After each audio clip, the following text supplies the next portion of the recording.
Të nderuar qytetar, të nderuar përfaqësues të mediave, BDI-a duhet më në fund të dalë nga filmi nacionalist, duke nxitur tensione dhe ndasi etnike mes qytetarëve.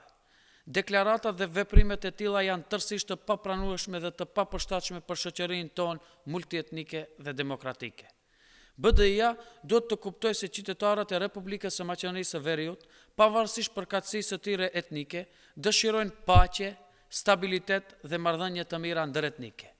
LSDM-ja është forca e vetme politike që sinqerisht angazhohet për bashkëjetesë dhe respektimin e të drejtave të të gjithë komuniteteve etnike në vend.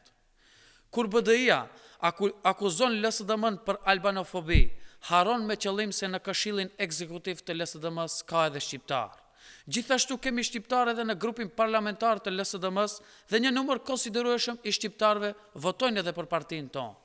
Kjo, sepse ata e njohin sinqeritetin dhe përkushtimin ndaj të mirës të të gjithë qytetarëve, por edhe ndaj marrëdhënieve të mira ndëretnike në vend.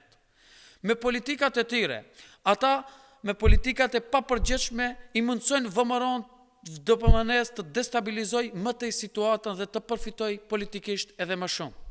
Andaj, bashkëpunimi i tyre është edhe më i dukshëm në kuvend. Ata votojnë bashkarisht. BDI-a i siguron shumit si pas parimit të Badenterit dhe deri te skandalet e fundit si kalimi i lirë i Artan Grupit për te kufirit janë dëshmi të qarta për këtë. LSDM-ja, me konceptin një shoqëri për të gjithë, ka vendosur një bazë të fortë për ndërtimin e një shoqërie të bashkuar dhe tolerante.